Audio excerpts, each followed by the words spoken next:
Buenas tardes a todos y a todas. Bienvenidos a la Fundación Tres Culturas, a una nueva sesión de la Cátedra Al-Ándalus. La primera de este año que esperamos sea fructífero y en el que podamos volver a encontrar esa tan ansiada normalidad desde el punto de vista sanitario que todos venimos buscando. Me gustaría igualmente que estas mis primeras palabras en el día de hoy, 27 de enero, en el que conmemoramos la liberación en 1945 por las tropas soviéticas del campo de concentración y exterminio nazi de Auschwitz-Birkenau, sean de tributo a la memoria de las víctimas del Holocausto, de las 5.978.000 vidas inocentes brutalmente arrebatadas por el mero hecho de ser diferentes. Nuestro recuerdo está con todas y con cada una de ellas. Desde la Fundación Tres Culturas, sin duda, ratificamos en este sentido hoy nuestro compromiso de luchar contra el antisemitismo, el racismo y toda otra forma de intolerancia que pueda conducir a actos violentos contra determinados grupos humanos. Hoy es un día importante para esta casa. Damos inicio, de nuevo, al ciclo El legado judío en la cultura española, una programación especial de nuestra cátedra que a lo largo de 6 conferencias realizarán un recorrido por los diferentes aspectos de la huella judía en nuestro país, desde el patrimonio material que se conserva en nuestros museos a la creación artística y literaria, así como las aportaciones de la cultura hispano-judía y sefardí a la ciencia, a la filosofía o a las costumbres. Finalmente analizaremos la herencia cultural sefardí en el Magreb, con especial atención a Marruecos y Europa.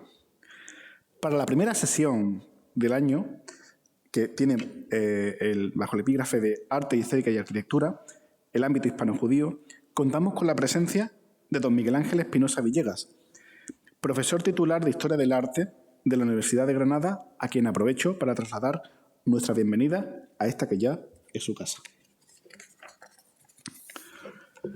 Afirmaba Miguel Ángel en una reciente entrevista que nuestra misión es dar a conocer lo que hay bajo la pátina mudéjar, la esencia del judaísmo hispano que supo cocinar lentamente tomando ingredientes al alcance de todos, también de cristianos y musulmanes, pero con un toque personal.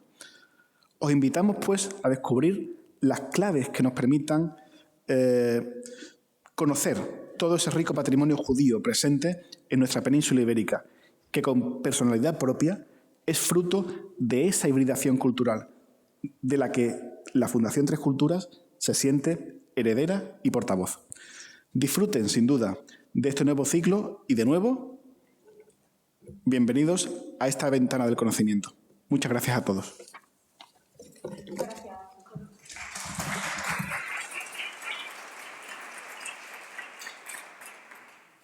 Pues buenas tardes. Yo voy a hacer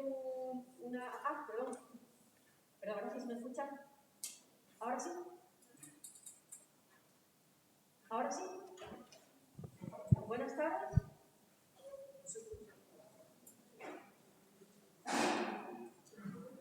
Ángel.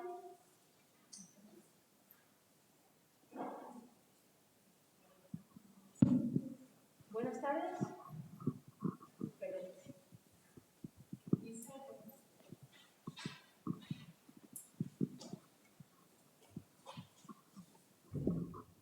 ¿En serio?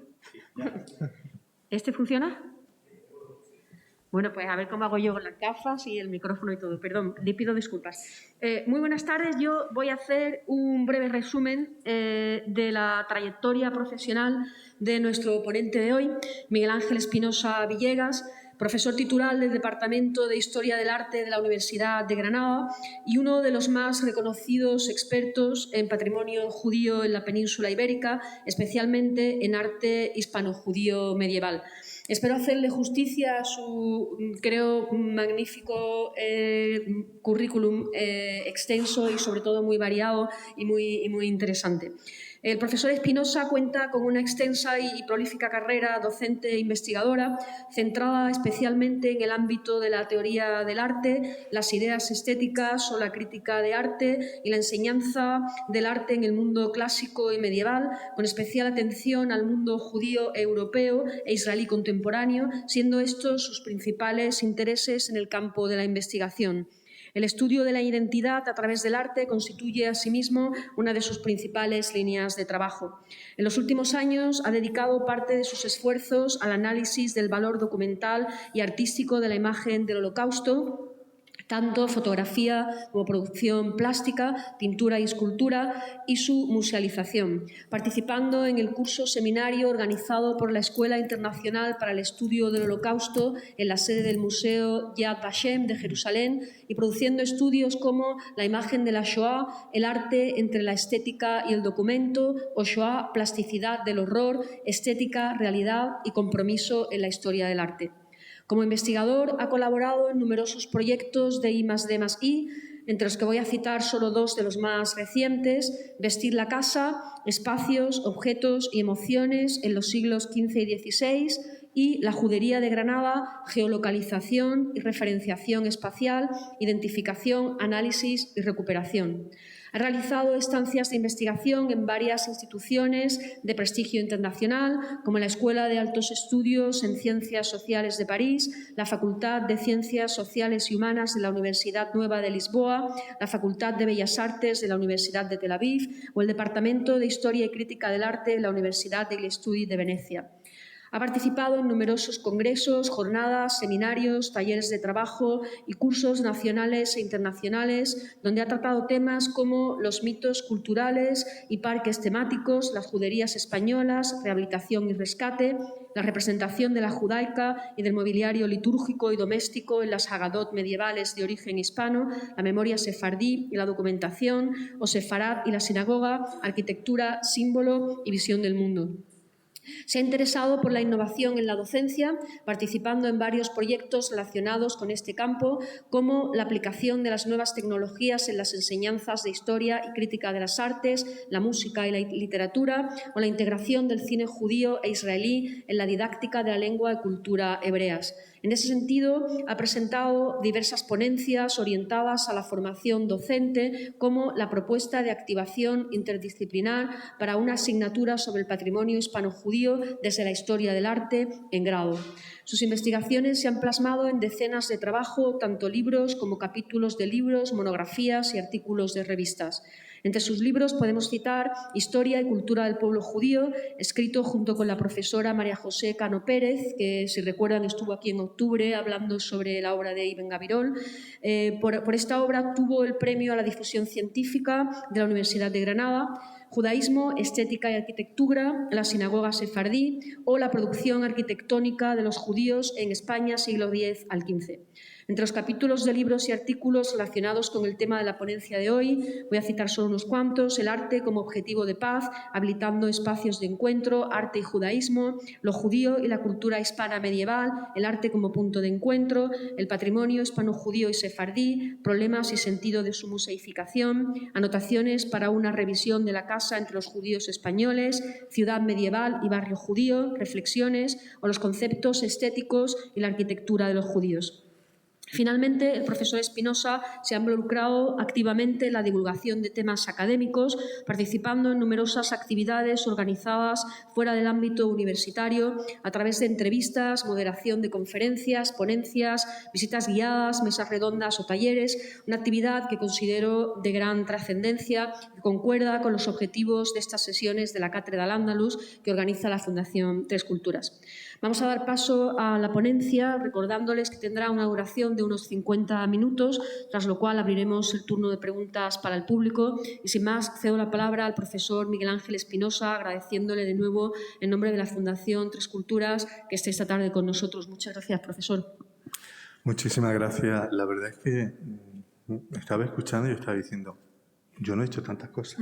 No, muchas. Pero en fin, sí, lo dice el currículum, pero yo es que lo resumiría fácilmente diciendo que mi interés, el judaísmo en Sefarad, en la península ibérica y en nuestra isla, porque a veces se nos olvida también que en las Islas Canarias también participaron de alguna manera de la historia de los judíos españoles, sobre todo los que iban en su búsqueda de libertad en América. El caso es que sí, mis intereses van por ahí, por el mundo judío, el mundo sefardí y sobre todo desde la perspectiva del arte. Quiero comenzar dándole las gracias tanto a Antonio como a Natalia por haberme permitido estar esta tarde aquí y sobre todo porque me dejan hablar de lo que a mí me gusta. Yo espero no aburrirles, pero discúlpenme, debe de ser de formación profesional y es que cuando doy conferencias yo considero como si estuviera en clase. Por eso, por favor, permítanme que yo empiece desde un nivel muy básico, casi Teletubby, casi Barrio Sésamo.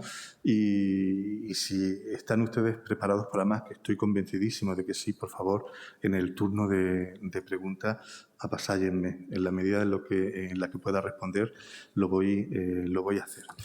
Verán, el tema que me trae aquí es hablarles de arte, estética y arquitectura, sobre todo desde el punto de vista hispano-judío.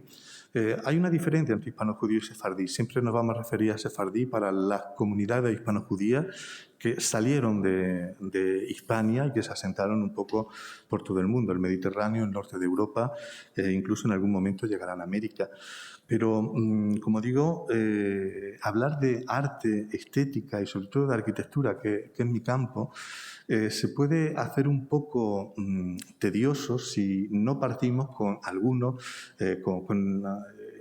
aclarar algunos conceptos que para mí son básicos. Por ejemplo, probablemente todo el mundo sabe lo que es judaísmo, pero cuando vamos a hablar de temas de estética, hablar de judaísmo significa que no vamos a hablar solamente de la religión del pueblo judío. Verán, el judaísmo es mucho más, es un conjunto de visiones, un conjunto de configuraciones que el hombre judío establece a partir de las relaciones entre tres elementos.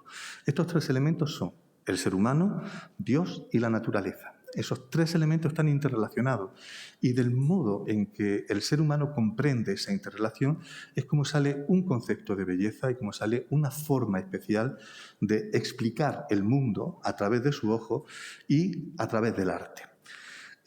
Por eso a mí me gustaría comenzar precisamente con el aclarado de algunos de estos términos, no solamente de judaísmo, también me gustaría hablarles en un momento, aunque sea muy de pasada, porque es poco tiempo porque es que yo me enrollo, lo siento, pero me gustaría aclararle algunas ideas más como el concepto de belleza o el concepto incluso de los sefardí.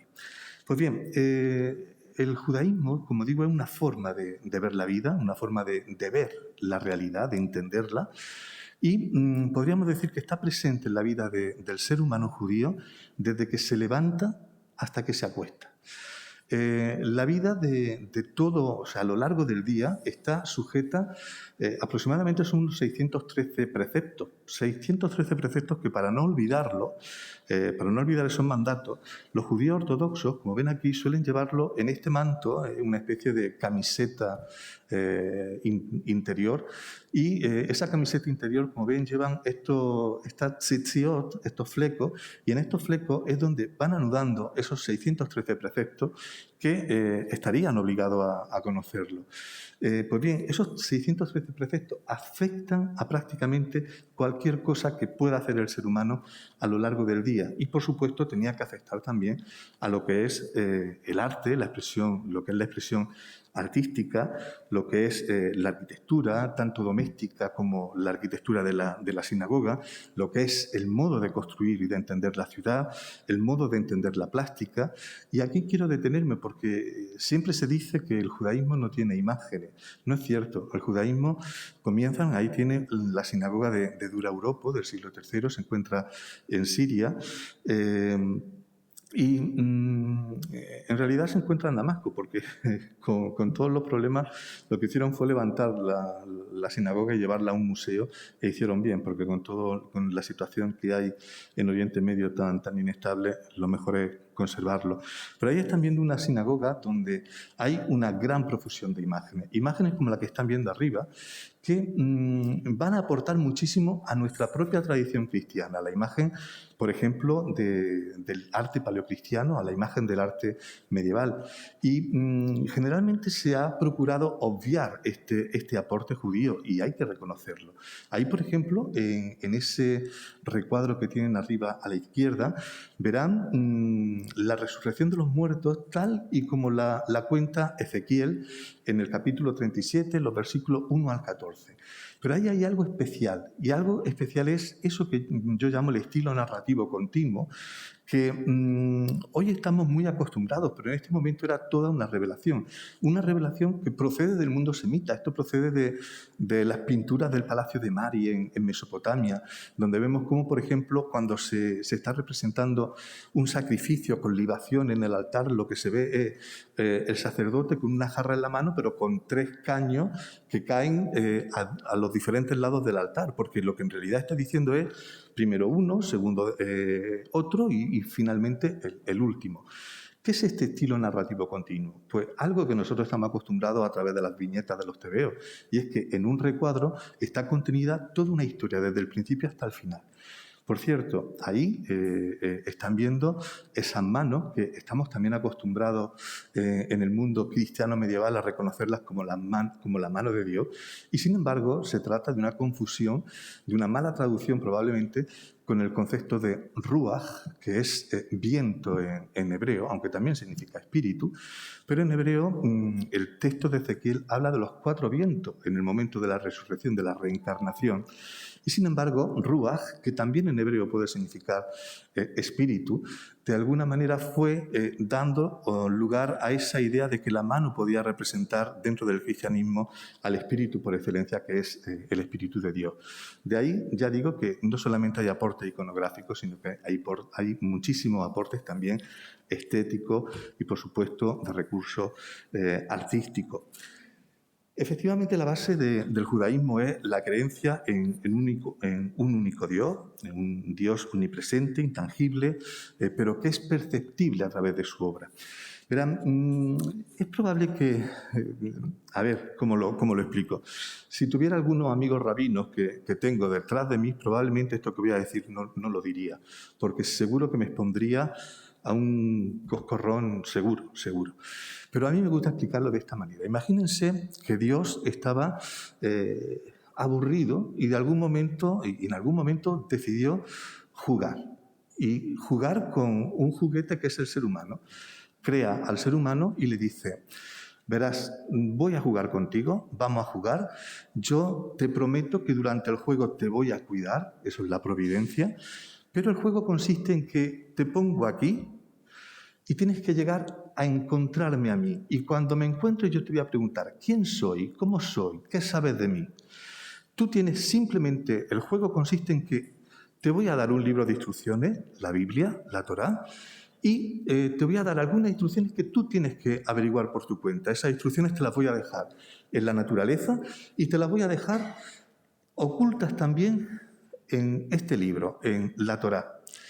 Ya digo, el juego consiste en que te pongo aquí, tienes que llegar a mí, tienes que aprender a conocerme, tienes que saber quién soy, pero tiene instrucciones que están bastante claras, pero hay también instrucciones que no están claras, tienes que adivinarlas. En esto consiste el juego. Desde luego, el compromiso de Dios es que durante el tiempo que este dure, lo va a cuidar. Bien, el ser humano no tiene nada más que... Lo tiene fácil porque lo único que tiene que hacer es mirar a su alrededor. Sabe que él forma parte de esa naturaleza que tiene alrededor, tiene que encontrar algunas pistas para llegar a conocer a Dios, pero el procedimiento es muy fácil. Fíjense, si yo trazo, como hacen los niños, el esquema de lo que es un cuerpo humano, trazaré una línea, la cabeza y las extremidades. Pero fíjense que si trazo el mismo esquema para un caballo, es exactamente igual. La cabeza, la espina dorsal y las extremidades. Y si trazo el mismo esquema para un pájaro, aunque tenga alas, es exactamente lo mismo. Cabeza, espina dorsal, ala y pata. El ser humano judío, como también en su momento hizo el griego, aunque lo hace de manera diferente, luego lo veremos, pero el ser humano judío comienza a pensar que a lo mejor en esa insistencia que hay en la naturaleza, en ese esquema que les acabo de contar, hay un mensaje oculto. A lo mejor Dios ha dejado un mensaje oculto. ¿Cuál puede ser? Imagínense este esquema. El esquema no es más que una línea y parte a ambos lados de esa línea, con una cabeza, parte a ambos lados de esa línea que son exactamente iguales. Simetría. ¿Qué significa la simetría? el mismo peso. A lo mejor, a partir de ahí, yo puedo llegar a la conclusión de que Dios, no sé si me siguen, es justicia. ¿Por qué? Porque lo que hace la naturaleza es todo equilibrado, todo es el mismo peso, todo es justo, a un lado y a otro.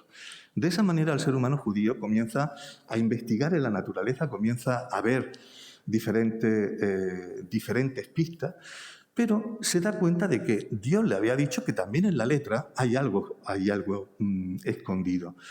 La letra es muy importante, porque la letra es el regalo de Dios al ser humano. Y por eso mismo este regalo no puede alterarse. Cuando se escribe la Biblia, cuando se escribe la Torá, los versos están medidos, las palabras tienen que ser las mismas en cada edición. El número de líneas puede variar, pero siempre dentro de un límite. Y, por supuesto, las letras no se pueden alterar. La razón de que no se pueda alterar es que ahí puede estar el mensaje de Dios, lo que necesitemos para llegar al final del juego. Y, por tanto, si una de esas letras que aparecen ahí estuviese dañada, ese texto habría que desecharlo porque nos podría inducir a engaño. Por tanto, la letra es muy importante. Esto quiero que lo tengan en cuenta porque después cuando estudiemos, dentro de un poco, veamos las sinagogas, no las vamos a ver todas, pero sí quiero hablarles de la de Córdoba y de la de Toledo, pues probablemente recuerden esto que les estoy diciendo de que la letra, como digo, es muy importante. Hay para comprender lo que es el mundo de la estética y lo que es el mundo del arte en el judaísmo, hay dos ideas que tenemos que asentar y ya seguimos, ¿de acuerdo? La primera idea es, ¿y esto del arte, esto qué es? ¿Qué es el arte para el pueblo judío? Porque si yo digo que para el pueblo judío el arte no existe, probablemente no me equivoque. No me equivoque porque, verán, la idea que se tiene del arte es una idea muy precisa, es una idea que aparece, curiosamente, en el libro de Sabiduría, en el capítulo 13-14, a pesar de que el libro de Sabiduría no es un libro canónico para los judíos, para ellos no cuenta este libro. Sin embargo, es un libro que se escribe en un ambiente hebreo y que refleja fielmente lo que significa el arte para el pueblo judío antiguo. Y el arte para este pueblo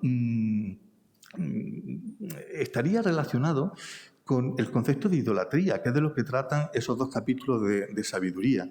Y el concepto de idolatría significa, tal y como lo cuenta en Sabiduría, significa que el ser humano estaba aburrido, toma un trozo de madera, lo talla, la madera la convierte en una especie de muñeco y encima adora al muñeco y le confía la seguridad en sus viajes, etcétera, etcétera. Es decir, desde el punto de vista judío, el arte, tal y como se entendía en algunas sociedades, no existe. Lo que sí existe es la necesidad del ser humano de resolver determinadas necesidades, darle una respuesta inmediata. Por eso decimos que el concepto fundamental de arte judío es el de practicidad. Si me sirve, vale. Si no, ni me preocupo. Ese mismo concepto, curiosamente, lo tenían también en Grecia, a pesar de todo lo que hemos estudiado, pero hay un filósofo como Aristóteles que cuando hablaba de esjolé estaba diciendo precisamente esto. El arte debe de ocupar el momento de diversión. Así se entiende también en el pueblo judío. Pero para el pueblo judío hay un detalle más. ¿Recuerdan esta búsqueda que les contaba hace un momento que tiene que hacer de la identidad de Dios?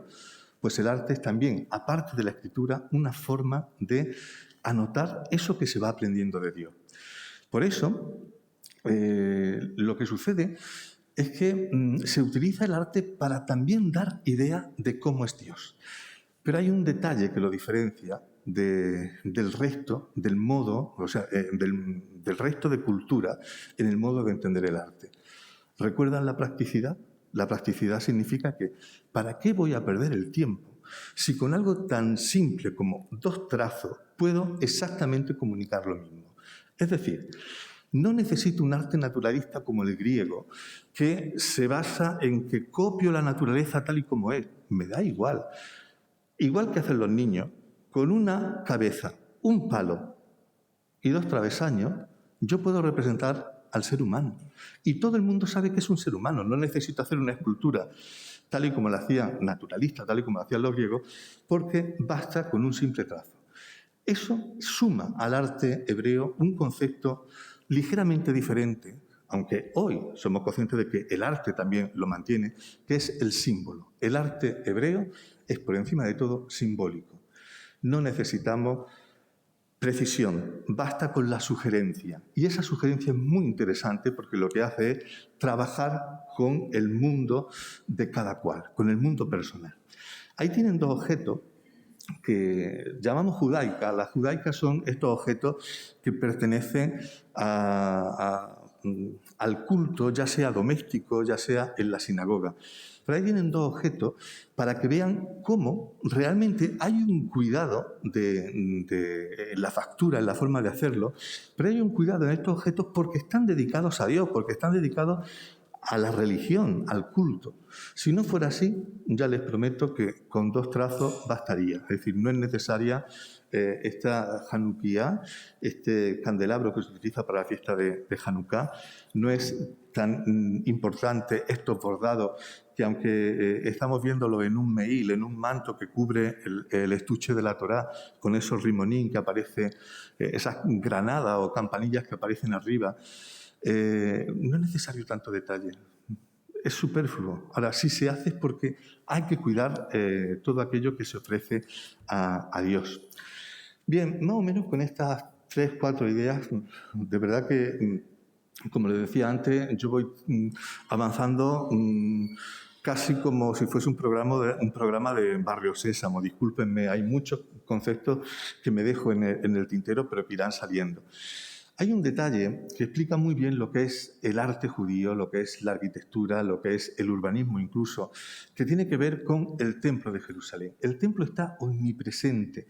Yo creo que después de lo que les voy a decir a continuación, probablemente entiendan por qué. Verán, hay una diferencia entre el Templo de Jerusalén y el templo de cualquier divinidad de la época de las culturas de alrededor. Ahí tienen una representación, un dibujo de lo que pudo ser el templo de Jerusalén, pero tenemos que tener en cuenta un par de cosas, y es que se trata de un pueblo nómada, un pueblo que no estaba acostumbrado a la arquitectura, sino a ir con el ganado de un lugar a otro en tiendas de campaña, y la arquitectura les quedaba lejos. La única manera de dedicarse a la construcción de un templo, a una empresa arquitectónica, era contar con la ayuda y con la inspiración de otras culturas, de otros pueblos. El Templo de Jerusalén bebe en fuentes griegas como bebe en fuentes de la zona, en fuentes palestinas, en fuentes sirias.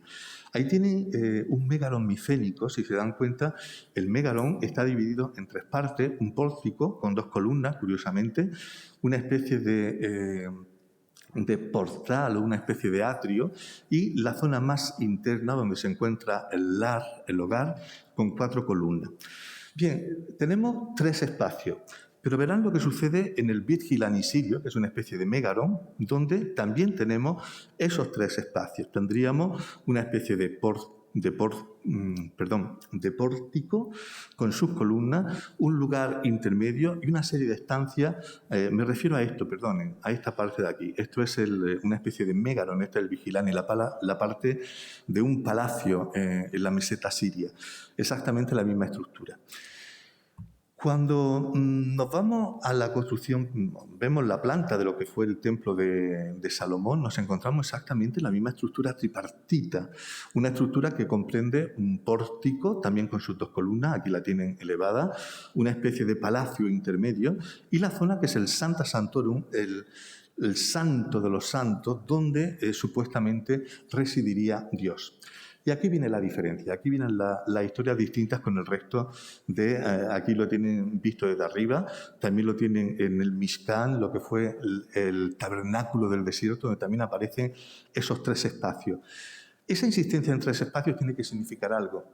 Pero el problema es que lo que significa lo podemos encontrar en cualquier cultura, da igual que sea del Mediterráneo como que sea de Oceanía, porque esto es una constante en el ser humano. El ser humano concibe la relación con la divinidad como un proceso de acercamiento. Hay una parte que es enteramente mía, una parte intermedia donde se produce el encuentro y una parte interna que solamente corresponde a los dioses. Esto en las sinagogas se puede ver claramente, sobre todo en las sinagogas de mosaico, de pavimento, de la zona de de Palestina, donde nos encontramos, por ejemplo, en el centro. Perdonen, creo que no he puesto ninguna imagen de esto que les voy a contar, porque hace tiempo ya que dejé los apuntes, porque si no, no me va a dar tiempo de contarles todo. Pero en el centro de la sinagoga suele aparecer curiosamente un zodíaco. Y nos echamos la mano a la cabeza porque muchos arqueólogos decían, ¿pero qué hace un zodíaco griego en una sinagoga? Es que no hay problema, no pasa nada. Porque en el centro, en el mosaico donde aparece un zodíaco, es normal. Porque el zodíaco no es más que un cómputo del tiempo. Y para rendir culto a Dios, en ese lugar intermedio donde se encuentran Dios y el ser humano, es normal que aparezca un calendario. Porque ese encuentro entre Dios y el ser humano se produce a lo largo del año litúrgico. Del concepto de tiempo podría hablarle porque es muy importante, pero lo voy a dejar porque es un poco más complicado. Pero sí que es cierto que también hay un concepto de tiempo en el mundo judío ligeramente distinto del tiempo lineal cristiano o del tiempo islámico. Hay un ligero matiz. Como luego más adelante podremos verlo, más adelante se lo contaré. Pero verán, ¿por qué digo que es distinto el concepto de templo? ¿Y por qué tiene tanta importancia el templo en la presencia, en el arte, en la arquitectura, en el urbanismo judío? Ahí tienen un figurato. Es verdad que el pueblo judío, a través de Abraham, sabemos que mantiene lazos con otros pueblos semitas, proceden de la zona de Mesopotamia, y es normal que esto que estamos viendo lo conociesen, pero esto es un figurato. Un figurato no es más que una torre, más que una montaña artificial en un país completamente plano, donde no hay piedra y lo único que se puede hacer es construir una montaña con ladrillo. ¿Pero por qué se construye una montaña? Los dioses mesopotámicos son completamente distintos del dios hebreo. Por una razón, los seres humanos pertenecen a la divinidad, pertenecen a los dioses mesopotámicos, son sus esclavos, trabajan sus viñas. De ahí viene la expresión de la viña del Señor y demás. Pero es verdad que los seres celestiales, las divinidades mesopotámicas, no podían mezclarse con el ser humano y mucho menos descender a su plano, descender a la tierra. Para eso ya tenían a los seres humanos, a sus esclavos que trabajaban la tierra. Sin embargo, el Dios de los judíos, cuando pide un templo, y por cierto, esto es común con Mesopotamia, también las divinidades se aparecían a los príncipes en Mesopotamia en sueño y les pedían un templo. Dios se aparece en sueño a David y le dice, muchacho, ha llegado el momento de que me construyáis una casa, pero no lo vas a hacer tú porque tienes las manos manchadas de sangre, mejor que lo haga tu hijo Salomón, que seguro que lo hace bien. A ti te va a tocar prepararlo todo, pero Salomón que lo construya. Pero cuando se aparece en sueño a David le dice, y lo quiero así, y lo quiero de manera que yo pueda vivir en medio de mi pueblo. Atención, no en el séptimo nivel de un figurat, sino en medio de mi pueblo. Y en medio de mi pueblo significa la misma altura, y significa vivir en la tierra. Y curiosamente, el espacio que se le asigna a Dios en el templo, esto que se conoce como Debir, es un cubo. Y curiosamente, el cubo es el volumen que en Mesopotamia representa precisamente la tierra, de la misma forma que la cúpula representará el cielo. Es decir, Dios pide a su pueblo vivir en la tierra con él y además hace un pacto ad aeterna tempora. El pacto significa que pase lo que pase, yo seguiré viviendo en medio de mi pueblo ahí, en ese sitio. Yo creo que a partir de aquí pueden entender mucho de lo que ha sucedido en la explanada del templo con intifada, etcétera, etcétera. Es decir, no nos vamos a meter en temas políticos, no es el momento, pero quiero que entiendan que Dios está presente todavía en este punto y el problema es que no sabemos dónde estaba este punto exactamente, con lo cual tenemos un problema para subir al templo porque ¿y si pisamos la morada de Dios? Sería una profanación en toda regla. Bien, eso significa que el templo, aunque no esté, sigue presente en la vida. Se puede vivir sin templo, pero sigue presente en la vida del pueblo judío. Es importante que vean esta imagen donde aparece delimitada el Ofel, la ciudad de David, una ciudad que resbala por la ladera y que vean cómo el templo queda en la parte alta. ¿Recuerdan la idea de la montaña del Zigurat? Bueno, Dios vive en la tierra, pero vive en la parte alta. Y esto es importante porque la altura acaba siendo también un elemento importante en la arquitectura, hasta el punto de que, por ejemplo, las sinagogas tienen que ser, por tradición, por obligación, los edificios más altos de una ciudad. ¿Y qué se hace cuando una ciudad es mayoritariamente cristiana o musulmana? ¿Cómo hacemos que la sinagoga sea el lugar más alto? Hay trampas, hay trucos, es muy simple. Añadimos un mástil de madera a la pared de la sinagoga y la altura total del mástil, que superará los edificios de los alrededores, es la altura que consideramos. Hay muchas trampas de este tipo. Pero hay un detalle más, explico este detalle y seguimos adelante, que es el concepto de Shejinah, el concepto de presencia. Esa presencia con la que Dios se comprometió, es decir, Dios está presente. Y esa presencia desde Jerusalén se hace efectiva en medio de su pueblo donde se encuentre. Durante el servicio de la sinagoga, el pueblo lo que hace es abrir las puertas para que Dios pueda llegar desde Jerusalén. Verán, esto es importante porque ahora cuando veamos Córdoba probablemente entiendan por qué hay una diferencia en la decoración de esa pared. Pero traigo esta imagen de un surtidor para que se entienda bien lo que es la Shejinah. Dios es ese agua que está manando del surtidor, pero el agua que hay al fondo de la imagen sigue siendo Dios, ¿me comprenden? Eso significa que Dios es absolutamente todo. Esta es la idea que Ibn Gabirol en algún momento podía expresar a través de sus poemas. Es una idea, la del emanatismo, la de que todo procede de Dios, por tanto todo es Dios. Pero hay un detalle. Si yo les pido a ustedes que beban agua, ¿de dónde beberían agua? ¿Del final de la alberca o del surtidor? ¿Por qué? Es agua. Pero la del surtidor suponemos que está más limpia. De la misma forma, Jerusalén es la presencia más limpia, es decir, Dios está presente en todos sitios, pero Jerusalén es un grado. Bien, vamos a seguir. Verán, todo esto influye en la construcción de edificios como puede ser la sinagoga, pero tienen que tener muy, muy claro que una sinagoga jamás será el templo de Jerusalén. No es ni siquiera un sustituto. La sinagoga simplemente sirve para reunir a un número de fieles que quieren rendir culto. Pero la sinagoga, repito una vez más, no es el templo. En el templo hay sacrificios cruentos, sacrificios de holocausto, sacrificios de animales. En la sinagoga el único sacrificio es la palabra, no hay más. Hay muchos detalles, hay muchas diferencias, pero por favor nunca nos confundamos. Ahí tienen, por ejemplo, la reconstrucción de la sinagoga de Sardes y ven 3 puertas. Bien, esto lo traigo porque en algún momento se produce comienza a nacer una tradición de acuerdo a la cual esa puerta tan grande servía para materializar la presencia de Dios en el centro de la comunidad.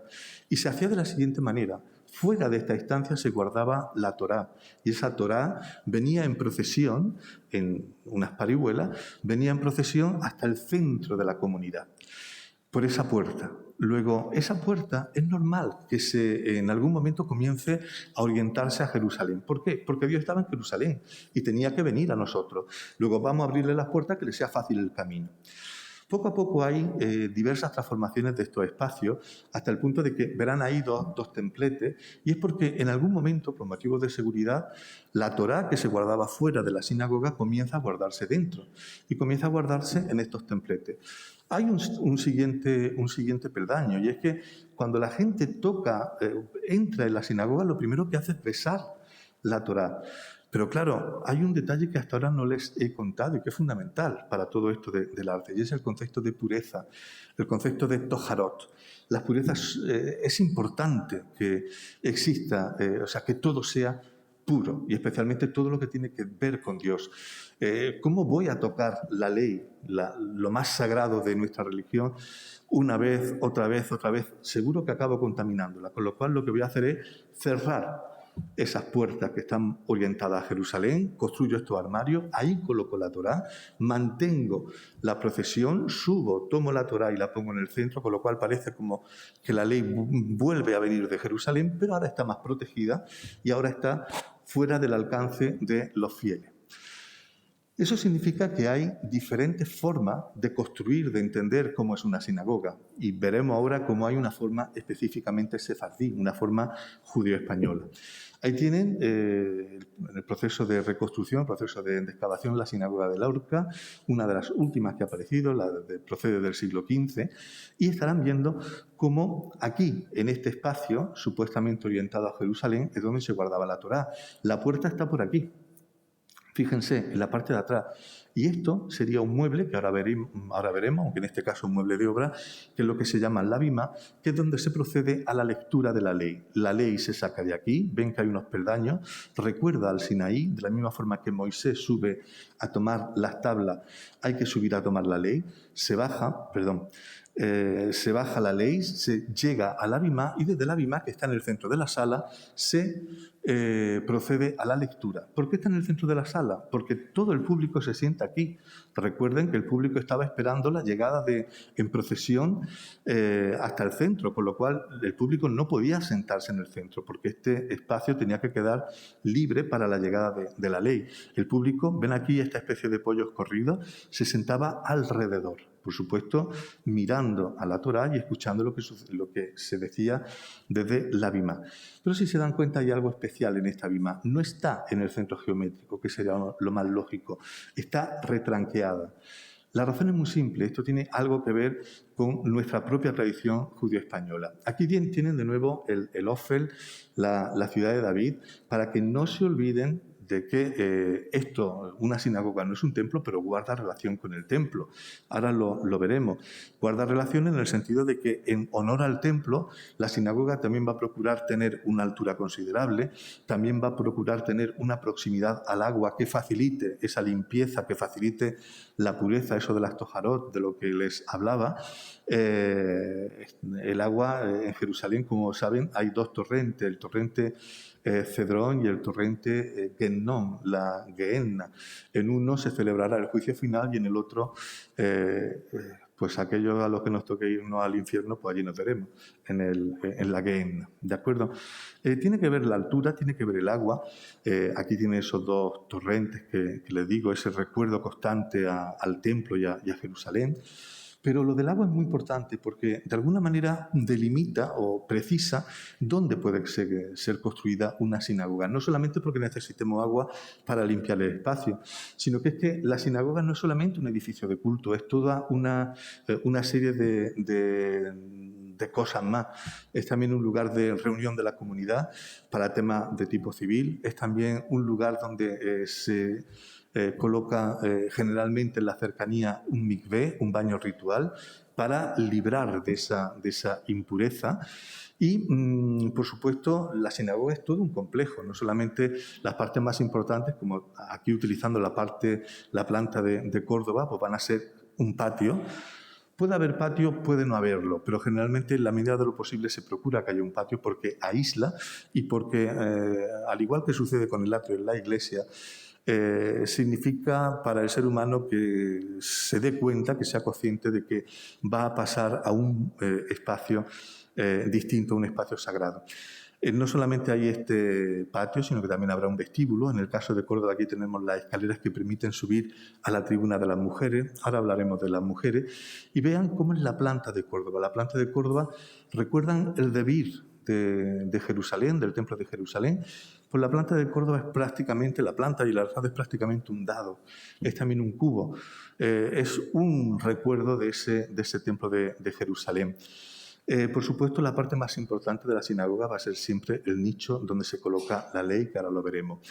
Hay diferentes tipos de planta. Perdonen, esto es una clase de historia del arte muy, muy rápida. Yo les pido disculpas, pero me bastan con que me vayan siguiendo. Este es el tipo de casa amplia, es decir, se utiliza una sala de una casa para lugar de reunión de la sinagoga. Aquí tienen esos pollos corridos que veíamos antes en Lorca, este patio, y el resto de dependencias en función de la comunidad, pero no deja de ser una casa. Sin embargo, hay otro tipo de construcción que es el de basílica, y este tipo de basílica es un tanto especial, es el tipo de basílica de la zona de la Galilea y el Golán. Ven que al final hay una especie de columnata que cierra. Y en este caso, las 3 puertas que están viendo aquí son las que se abrían a Jerusalén, es decir, pertenecería a un tipo de sinagoga un poco más antigua. Pero igualmente tiene un patio, y es que el patio se utiliza durante los servicios, que a veces son muy largos, como cuando se procede a la lectura del rollo de Esther, pues está toda la noche leyendo, con lo cual la gente necesita salir y despejarse un poco. Pero junto con este tipo de sinagoga, como la que tenemos aquí, de Galilea y Golán, aparecería la sinagoga de basílica, de planta basilical, como puede ser la de nuestra iglesia, a la que correspondería, por ejemplo, la de Santa María la Blanca, que por cierto tiene 5 naves, lo que nos da idea de la amplitud, de la grandeza de la comunidad, que necesitaba 5 naves, aunque sean irregulares, para rezar. La parte más importante, ya les digo, esto que tenemos aquí, que es el Arón HaKodesh, o el lugar donde se guardaba la ley. Ahí había una especie de cortinilla que se cerraba y esa cortinilla pues significaba que la ley quedaba un poco más protegida. Pero como ven, siempre dentro de una sala ya perfectamente guardada. Pero ya les digo, no da tiempo de ver todas las sinagogas. Afortunadamente cada vez tenemos más restos de sinagogas en España, pero las más conocidas son las que yo voy a utilizar, la de Córdoba y la de Toledo. Aquí tienen la sinagoga de Córdoba. Quiero que se fijen en determinados detalles, porque la sinagoga de Córdoba es una especie de joyero, no solamente por el tamaño, que es muy pequeño, sino por la decoración y sobre todo por el contenido estético, por la serie de ideas que podemos ver en esta sinagoga. Verán, hay un punto interesantísimo, que es el del mobiliario. No lo vamos a ver, pero hay 2 muebles que son esenciales. Uno, ya lo intuyen, es el Arón HaKodesh, el lugar el armario santo, donde se guarda la ley, pero el otro es la Bimá. Aquí tenemos una sinagoga de sefardí en Marruecos, en Fez, y esta Bimá, verán que están enfrentados los muebles, recuerdan esa procesión de la que le hablaba, y verán que la gente se sienta a los lados. No es como en una iglesia, aunque haya sinagogas de culto reformista que hoy en día utilizan la disposición de una iglesia. Pero esta es la disposición habitual. El centro tiene que quedar expedito, tiene que quedar libre. Por eso que les decía. Bien, pues esta sinagoga de tipo sefardí debe su distribución precisamente a algo que nace en la península ibérica. Verán, hay un detalle que quiero señalar, y es que es muy importante que lo tengamos en cuenta, sobre todo porque vamos de turista alegremente a Praga y nos encontramos con una sinagoga que se llama la Sinagoga Española y todos nos ponemos contentísimos, y resulta que la sinagoga española no tiene nada que ver con nosotros, absolutamente nada. Porque la sinagoga española lo que hace es responder a una idea que está muy bien, podríamos hablar en otro momento, tiene que ver con el nacionalismo que surge en Europa en el siglo XIX y la idea de que, aunque no tenga tierra, el pueblo judío también tiene que constituir una nación y, por tanto, tiene una cultura propia, una lengua propia, etcétera, etcétera. Pero cuando se intenta dar idea de cuál es la expresión propia, cuál es el arte propio que correspondería a este pueblo sin tierra, se busca un cliché que es el arte morisco. Pero el arte morisco ni siquiera lo definen los españoles. Si lo hubiésemos definido nosotros a través del Mudéjar, créanme que lo habríamos hecho muy bien y habríamos hecho que los sefardíes se identificasen con ese arte. Pero es que lo hacen alemanes, ingleses y además mezclando un pastiche, mezclando historia, ideas de estilo islámico procedente de la India, de Pakistán, un totum revolutum. Así que no hay nada que tenga que ver con nosotros aquí, salvo que es cierto que en este pastiche nosotros podemos reconocer algunos detalles. Aquí tienen un capitel del Patio de los Leones de la Alhambra y aquí tienen un capitel de la Sinagoga Española. Díganme si no es lo mismo, es prácticamente lo mismo, corregido, aumentado, no sé, pero desde la óptica romántica del siglo XIX, pero no deja de ser algo que no nos pertenece. Las imágenes de arquitectura que aparecen en el caso de las representaciones sefardíes, judío-españolas, como pueden ser las Agadot, siempre representan arquitectura gótica, nunca mudéjar. Y esto siempre nos ha traído de cabeza, porque el problema es, bien, si parece que si hay algo artístico específico judío tiene que ser en mudéjar, ¿por qué cuando se hacen Agadot aparece siempre el gótico? Las razones pueden ser diversas. Primero, porque muchas veces estas ilustraciones las hacen cristianos, y las hacen cristianos que están acostumbrados a pintar gótico, no mudéjar, porque muchos de ellos proceden de Europa. Pero, sin embargo, seguimos insistiendo en que lo específico, lo propio de la sinagoga va a ser casi siempre el mudéjar, pero hay un concepto espacial distinto. Por ejemplo, aquí tienen una planta, en teoría basilical, como puede ser la de la mezquita de Córdoba, que multiplica nave, y aquí tienen esta sinagoga de Santa María la Blanca. ¿Dónde está la diferencia? La diferencia está en que el espacio no se compartimenta excesivamente en una sinagoga, porque se necesita, primero, escuchar y, segundo, ver. Yo tengo que ver lo que está sucediendo en la Bimá. Luego, no puedo colocar este bosque de columnas tan maravilloso que hay en la mezquita. No me sirve. Ese espacio es completamente distinto. Aquí tienen. Es decir, el espacio tiene que ser mucho más diáfano. Pero hay un detalle en la arquitectura judío-española, y es que hay que evitar a toda costa no solo distanciarse de lo que es la mezquita, sino distanciarse también de lo que es la iglesia. Aquí tiene una planta basilical. Si esto fuese una iglesia, la entrada estaría aquí. Lo habitual es que la entrada esté en el lado sur, porque de esa manera se produce algo que era muy habitual en la arquitectura mesopotámica. Era el giro a la derecha. Entro y cuando estoy dentro tengo que volverme hacia la derecha para ver toda la belleza de la imagen o de la decoración que hay.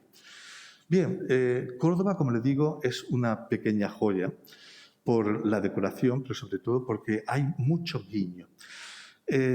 Aquí tiene la lápida fundacional que habla de un Meir Abdeli como Ishaq Moed como probable arquitecto, pero lo que quiero que entiendan es que la sinagoga podía ser construida por un grupo de alarifes musulmanes o cristianos. Daba exactamente igual. Lo que no daba igual es que detrás había un rabino que estaba diciendo: lo quiero así, los trazados los quiero de esta manera, quiero estas medidas, quiero estos elementos, porque el rabino sabía perfectamente lo que sucedía. Verán, pequeños detalles, porque ya voy muy deprisa, pero si se dan cuenta, aquí aparecen 18 arquitos.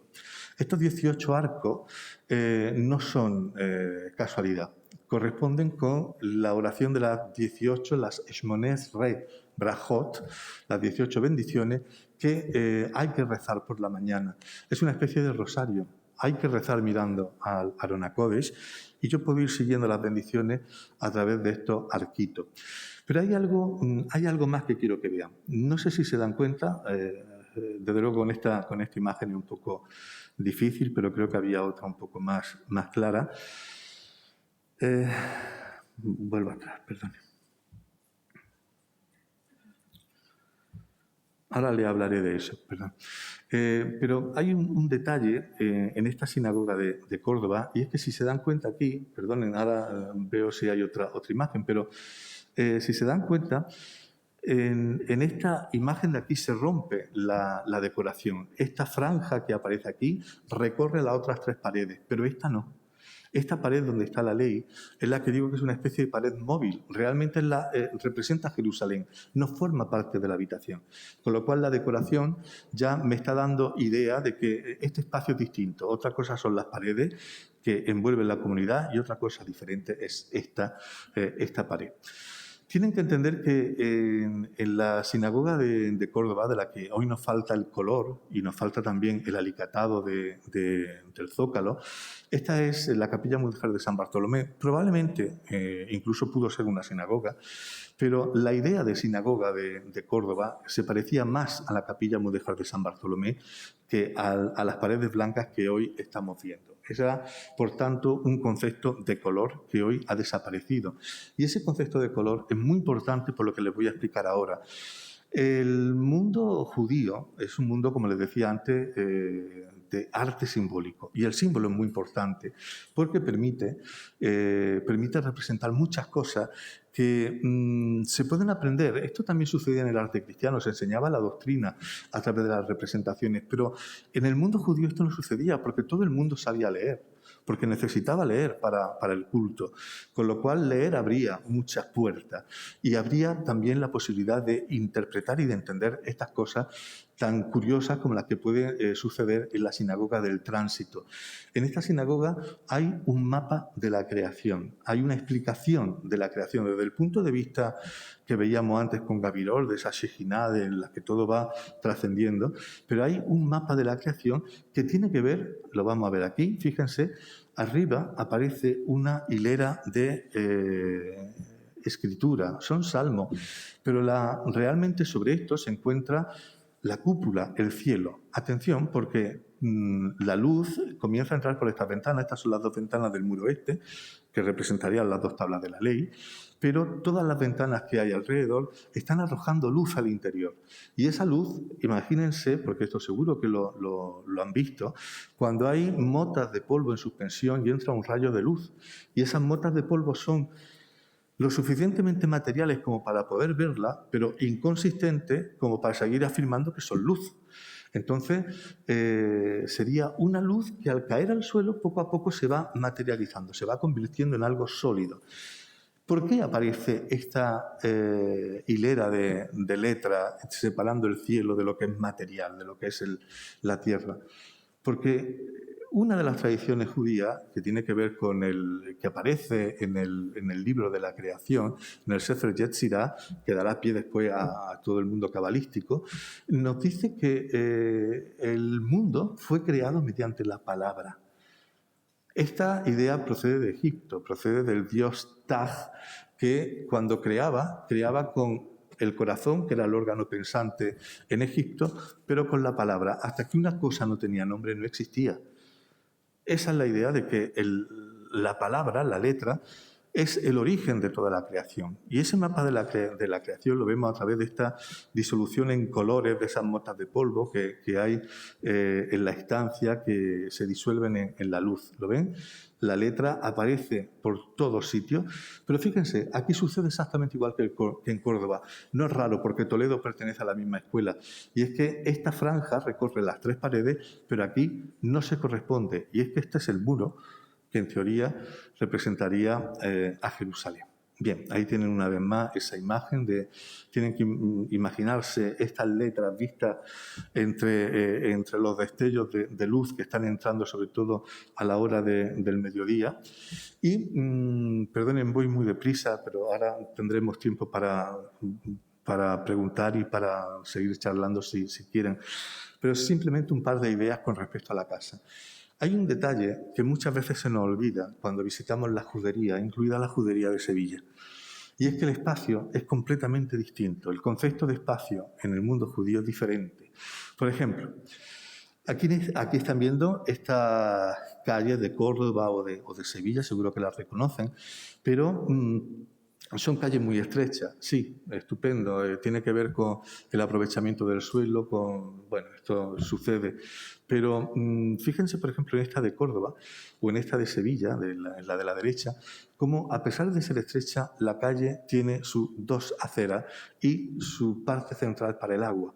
Tiene que ver con el concepto de pureza. Verán, las personas impuras, por ejemplo, la mujer menstruante o el hombre que ha tenido una polución nocturna, tiene que caminar por el centro. La persona pura sí camina por la acera. ¿Por qué? Porque el simple contacto entre una persona impura y otra pura significaría que a la pura le hacemos tener que ir al mikvé para purificarse. Hay más detalle, y es que si vemos los planos, sé que hay algún plano por aquí, verán cómo hay pequeños entrantes en las manzanas. Estos pequeños entrantes no son calles, aunque los llamemos callizos y todo lo que ustedes quieran, en realidad son propiedad privada. Y eso significa que si yo cierro esos callizos, el concepto de plano de la judería es mucho más regular de lo que realmente estamos acostumbrados. En la judería siempre vamos a ver cómo aparece una calle central, una calle que lo distribuye todo, con una puerta que suele dar al exterior de la ciudad, que suele utilizarse para arrojar los desperdicios, es donde se colocan las actividades más insalubres, como pueden ser las curtidurías, las carnicerías. De hecho, muchas de ellas se llaman, como ahora veremos en segundo, el portalet de la sang o la puerta de la carne X. Pero hay otra puerta que suele dar a la ciudad. Los barrios judíos, en la mayor parte de las ciudades peninsulares, no tuvieron por qué ser cerrados. No sé si me explico. Podía haber familias judías viviendo en cualquier parte de la ciudad, pero es normal que, bueno, había momentos y momentos en los que, por supuesto, se obliga a estos judíos a vivir en un lugar cerrado e incluso a construir una especie de muro por encima de las terrazas para que no se pueda saltar, no se pueda pasar. Pero el concepto de gueto como tal es un concepto bastante tardío. Entonces, muchas ciudades tenían familias judías viviendo un poco por todos sitios. Aquí tienen el Callejón del Pañuelo en la Judería de Córdoba, probablemente uno de estas calles que digo que eran propiedad privada. Entonces, no podemos considerarlo calle y, por tanto, esa idea de algo sinuoso hay que descartarla. Este es el Portal de la Sangre en Sagunto, que abre esa arteria principal. En esa arteria principal, como en cualquier ciudad, porque eran ciudades dentro de ciudades, es donde aparecían unas pequeñas plazas en las que solían abrirse las sinagogas más importantes.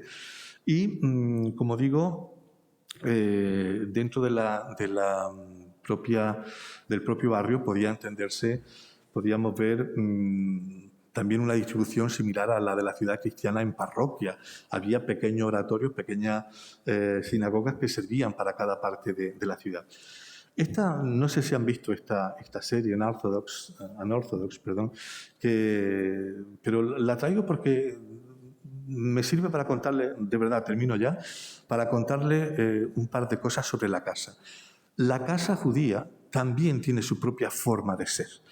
Una de las cosas más importantes de la casa judía es que hay que considerarla como un ser vivo. Está sujeta, al igual que el ser humano, a determinados mandatos, a determinados mitzvot. Esta mezuzá, la mezuzá es un estuche que se coloca en la jamba de la puerta, contiene exactamente lo mismo que contienen los tefilín, el del brazo y el de la cabeza, y son unas palabras donde se les recuerda al pueblo de Israel que solamente tiene un Dios, que tiene la obligación de recordarlo, que tiene la obligación de atar estas palabras junto a su frente, junto a su corazón y también en las jambas de la puerta.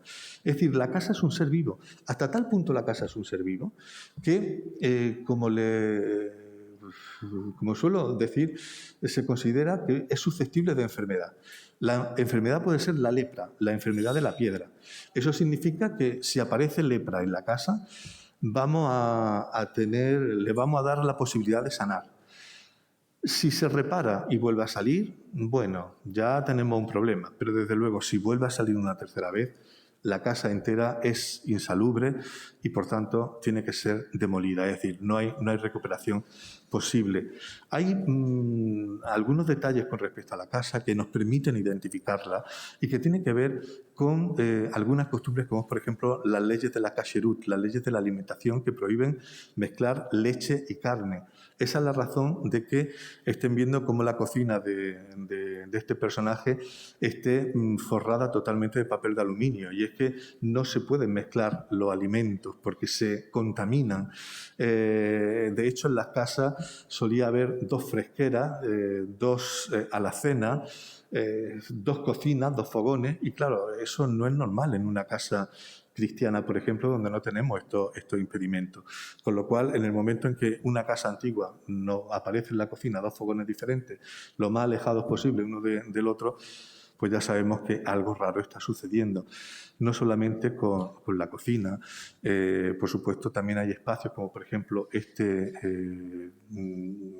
como podríamos ver cómo vivían, y por supuesto que en las casas judías también existía este espacio, el estrado femenino, que como ven es una plataforma elevada donde la mujer pues, pasaba realmente el día pues, con su bordado, en cierto modo alejada del resto del mundo.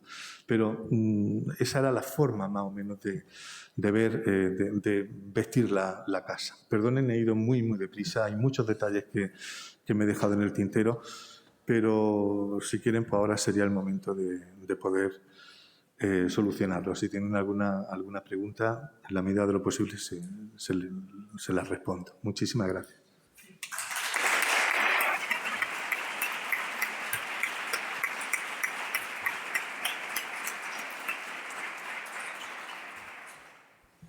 Muchas gracias, ahora sí, ¿no? Muchas gracias, profesor. La verdad es que hay tantas ideas, tanta información, que entran muchas ganas de hacer varios ciclos, ¿no?, dentro de sobre arquitectura, sobre arte, sobre estética. Me ha parecido muy interesante a mí especialmente el tema del concepto de arte en el judaísmo, porque lo desconocía y me ha parecido muy interesante y muy como la base para entender, ¿no?, el resto de todo lo que ha estado explicando. Vamos a abrir el turno de preguntas. Si alguien se anima a preguntar algo. Pues, a ver, aquí está, no sé si mi compañero Antonio, para pasar el micrófono. ¿No está Antonio? Pero yo creo que se oye, ¿no? Se puede, mira, si no te lo acerco yo, y si puedes, sí, por favor. Pero, o si puedes intentar, si no...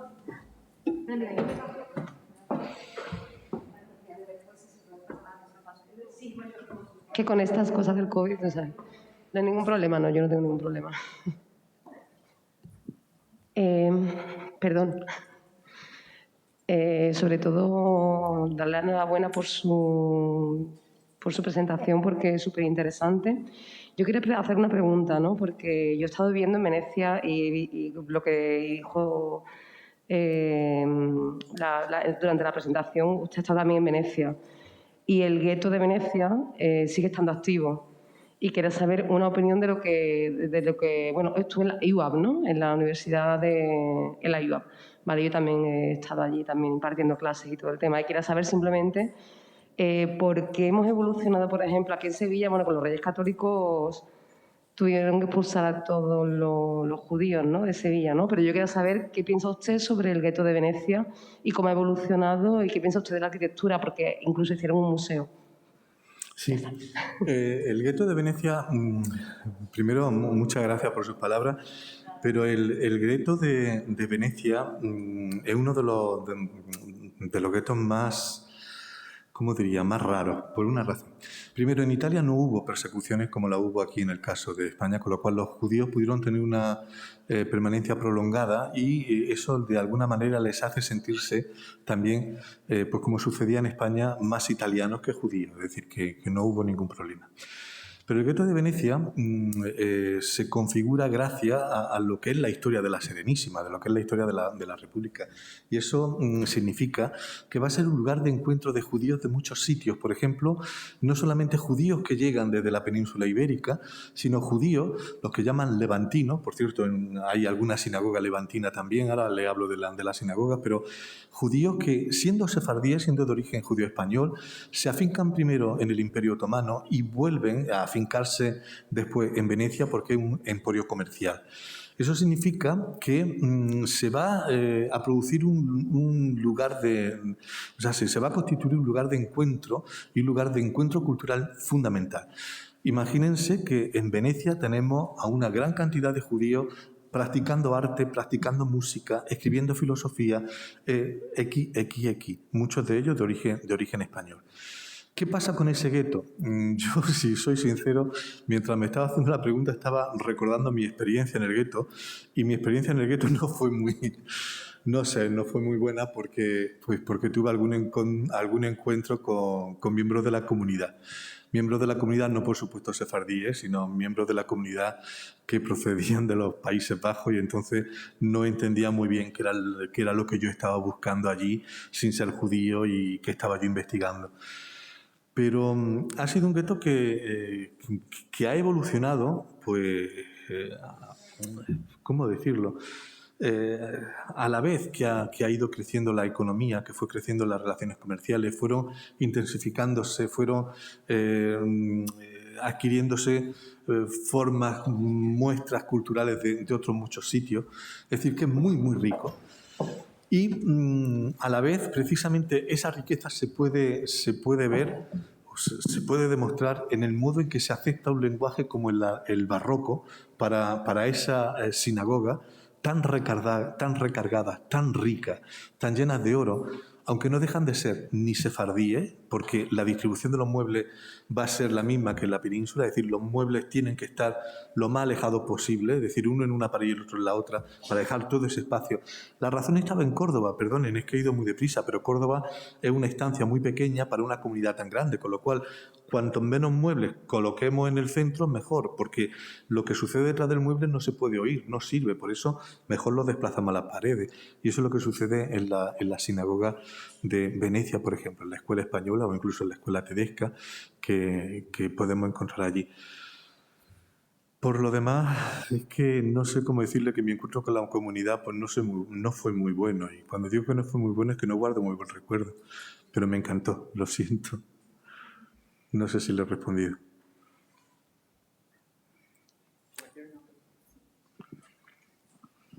Bueno, pues agradecerle la charla y mi pregunta iba un poco también por donde la compañera, y es que yo había escuchado también que el gueto de Venecia era el más antiguo de Europa y sin embargo no me parecía, no recuerdo bien las fechas, pero yo pensaba, pero yo creo que la judería es española y usted ha hecho esta distinción entre gueto y judería y me gustaría que si podía profundizar un poco en eso.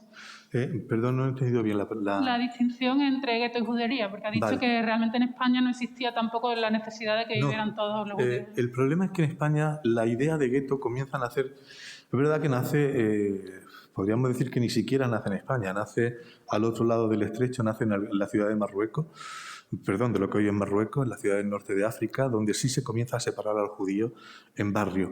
En el caso de la península ibérica existía la judería, pero la judería eran sobre todo espacios donde vivían judíos. Pero a ver si me puedo explicar bien. Si yo voy, como por ejemplo cuando me fui a vivir a Israel, yo buscaba afinidad. Y afinidad significa que me fui a vivir pues, con una familia que hablaba español y empecé a tener amistades que hablaban español.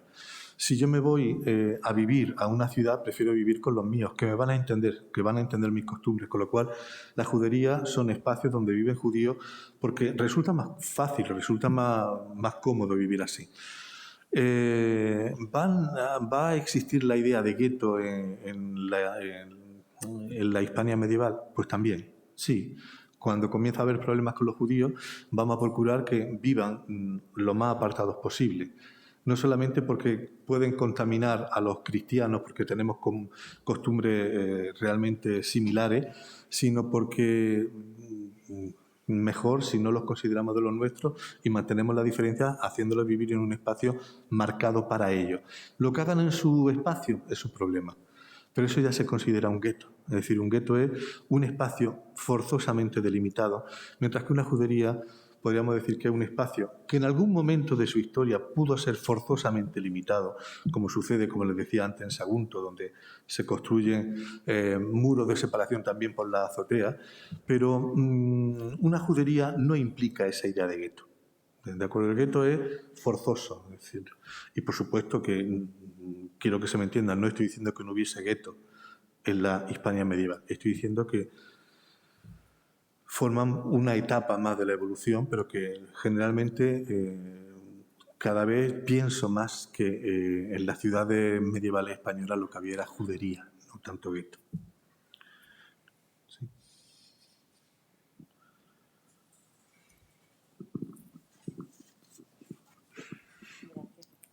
Gracias. Tengo varias preguntas. A ver. Al principio usted mencionó que hay distinción entre el concepto de hispano-judío y esfaradí. Esa sería una porque no lo tengo claro. Otra sería en la primera diapositiva donde había mucho color y mucha figuración, si a lo largo del tiempo ha cambiado la posibilidad, digamos, de representar la figura humana dentro de la sinagoga. Y tercero, tengo aquí ¿qué tiene que ver para marcar el tiempo, tener el zodíaco? El zodíaco, sí. Gracias. Pues gracias, porque también me ayuda a precisar, porque he ido tan deprisa, yo soy consciente, discúlpenme. Verán, vamos a utilizar la palabra judeo-español para referirnos a todo lo que tenga que ver con el mundo judío dentro del marco geográfico hispano, es decir, las Islas Baleares y la península ibérica. Canarias es otra historia, pero también, ¿de acuerdo? Sin embargo, llamaremos sefardí a todo, o sefaradí, como usted decía, llamaremos así a todo lo que sea judeo-español después de la expulsión y, por tanto, fuera de nuestro territorio. Es decir, sefardí es lo que sucede con las comunidades judías españolas en el norte de África, en los Países Bajos, en Inglaterra, en el Caribe, en el Imperio Otomano. Eso es sefardí. ¿Por ahí bien? Con respecto al color o a cómo se representa la figura humana, es verdad que muchas de estas comunidades judías viven en un ambiente anicónico, en un ambiente, por ejemplo, islámico, donde el tema de la imagen no tiene tanta importancia. Ojo, porque no significa, como ustedes muy bien saben, que en el arte islámico no tengamos representaciones. Claro que sí. Significa que si podemos evitarla, como sucede en el judaísmo, pues la evitamos. ¿Por qué? Pues porque de esa manera no creamos problemas de idolatría y demás. Pero no significa que no las podamos representar. Sí hay una prohibición con respecto a la representación naturalista en un ambiente sinagogal. Y es que no puede ser una representación en alto relieve, es decir, ni bulto redondo ni alto relieve. ¿Por qué?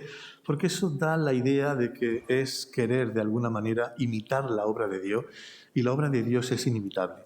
Hasta tal punto se tiene asumido que la perfección solamente puede ser divina, que, por ejemplo, cuando se hace una sinagoga o una casa, siempre se comete un error a sabiendas. Por ejemplo, en Venecia, como veíamos antes, en alguna sinagoga veremos que el mosaico del suelo no se corresponde. Donde tocaba una losa negra aparece una losa blanca y viceversa. ¿Por qué? Porque hay que cometer un error, porque la perfección solo le corresponde a Dios. Yo soy un ser humano y no lo puedo evitar. En ese sentido, también puedo, por ejemplo, en una casa, en la pared, puedo dejar un trozo de piedra visto. No lo revoco. ¿Por qué? Porque el templo está destruido y porque también es la idea de mejor si no está todo perfecto. Es decir, que con respecto a la representación del ser humano, si se puede evitar, se evita. Incluso en las Agadot, por ejemplo, en la Agadot de Centro Europa, lo que se hacía era darle la vuelta al personaje para no representar la cara, porque la cara es lo que identifica al ser humano. O incluso se colocaba la melena por delante para que no se pudiera ver el rostro. Es decir, siempre hay algún tipo, hay un cierto recelo, pero no significa que no pueda hacerse. ¿De acuerdo? Y la tercera pregunta se me ha olvidado. El horóscopo. El zodíaco. Ah, gracias. ¿Por qué el zodíaco? El zodíaco, los 12 signos, en realidad se van correspondiendo, aunque, como todos ustedes saben, con los 12 meses del año, aunque estén mitad y mitad.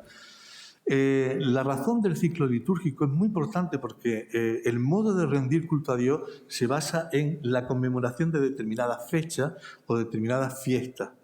Entonces, el calendario, el zodíaco, es lo que nos va diciendo: en tal mes corresponde esta festividad, en tal otro acuérdate de celebrar esto.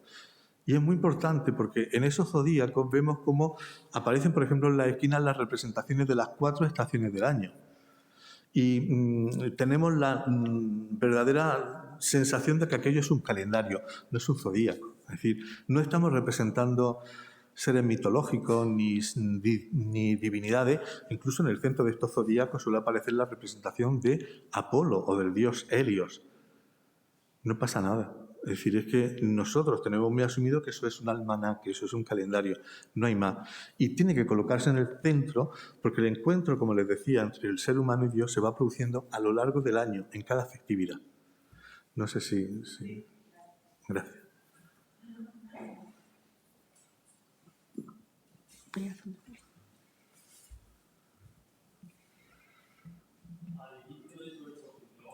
Un segundito, le acerco el micrófono.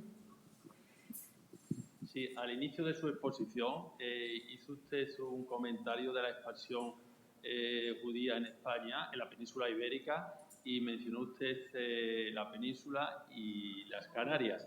Concretamente, o bien por alguna razón, las Baleares, concretamente Mallorca. No entendí bien la pregunta. ¿Por alguna razón os vio usted comentar las Islas Baleares y concretamente Mallorca? No, en absoluto. Al contrario. Lo que dije fue que cuando hablamos de judeo español generalmente nos vamos a referir siempre a la península y las Baleares, pero no a las Canarias porque, primero, llegan después. Es decir, el contacto con las Canarias es prácticamente unos pocos años antes de la expulsión de los judíos y, por lo tanto, allí no había comunidades judías. Pero no, lo que dije, si mal no recuerdo, fue que, por favor, no olviden que un poco más adelante determinadas comunidades judías en tránsito hacia América, aunque sea bajo la piel de conversos cristianos, pero muchos de ellos van buscando la libertad en Brasil y vienen de Portugal, pasan por las Azores y pasan también por las Canarias. Con respecto a las Baleares, es que jamás las podremos obviar porque forman una parte fundamental. Pero no solamente eso, sino que es que dentro de lo que fue la corona de Aragón, la comunidad judía de Mallorca cumplía un papel esencial, por ejemplo, en todo lo que tenía que ver con los portulanos, con las cartas, con la fabricación de cartas por parte de la familia Cresca y demás. Es decir, no, jamás la obviaría, al contrario, que fue una parte fundamental. Lamento haber dado esa idea. ¿Le respondí?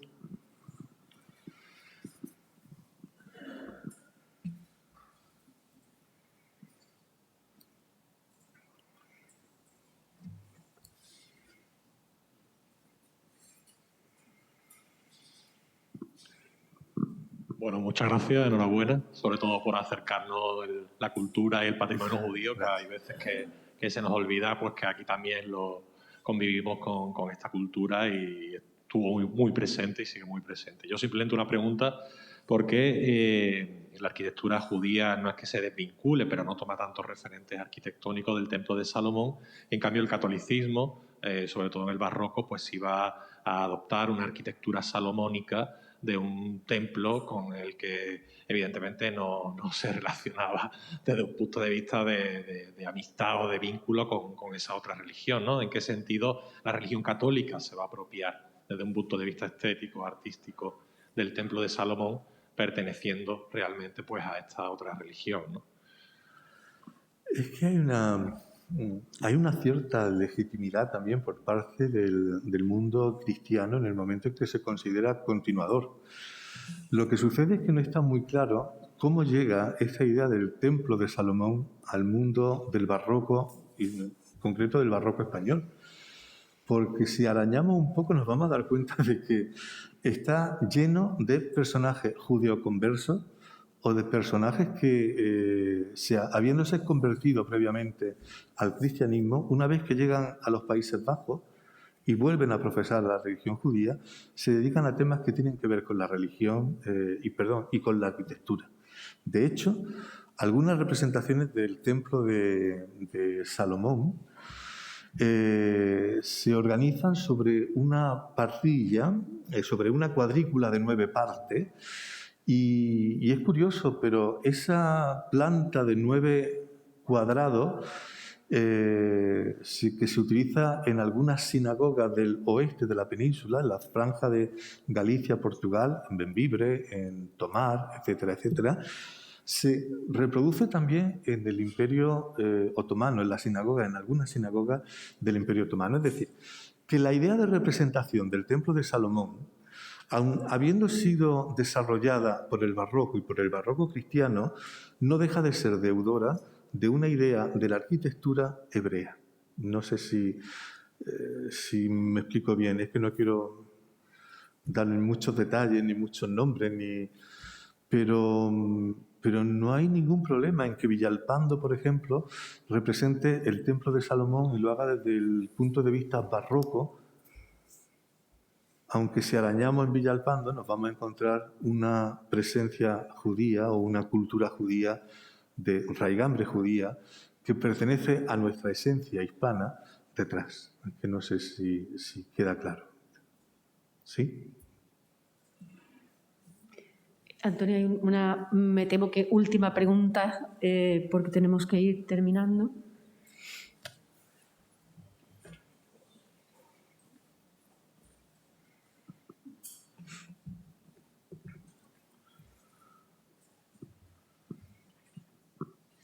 Bueno, pues para terminar y ser muy breve, me gustaría saber si la sinagoga de Dura Europos, que usted ha mostrado con ese colorido tan magnífico, es un únicum o existen otros edificios semejantes en algunas otras partes de esa antigüedad, me refiero. A ver, en cuanto a pintura, sí podemos decir que es única. Es decir, porque hay otras sinagogas donde la representación que tenemos es en mosaico. Y otra donde la representación que tenemos, sobre todo, relieve. Así que en ese sentido sí que es única. Y hay una diferencia también entre lo que sería la pintura de Dura Europo y otras sinagogas que conservamos. Lo que sucede es que hay ya una diferencia de 200, 300 años, que son las sinagogas de mosaico, con mosaicos de pavimento. Y es la representación. En la de mosaicos de pavimento, la representación no es tan naturalista como vemos aquí, que hay una clara influencia grecorromana, sino que la representación es, de hecho se llaman sinagogas bizantinas, y la representación tiende un poco más a la abstracción. Era lo que les explicaba antes del símbolo. No necesitamos unos trazos tan perfectos, basta con simplemente unos dibujos. Entonces, esta es única en cuanto a pintura. En cuanto a mosaico, tenemos sinagogas del siglo V, siglo VI en la zona de Palestina, que son las sinagogas de, como digo, con las representaciones de mosaico, pero también de esa época tendríamos algunas sinagogas, como por ejemplo Cafarnaúm, donde fueron muy importantes los relieves que aparecen en los capiteles, donde se representa, por ejemplo, la carreta que llevaba por el desierto durante el Éxodo, el Arca de la Alianza. Es decir, tenemos. El problema es que con esta riqueza de Dura Europo, ninguna. Es decir, que ni siquiera en los restos que conservamos españoles, lo que sí tenemos son yeserías, etcétera, pero no este tipo de figuración.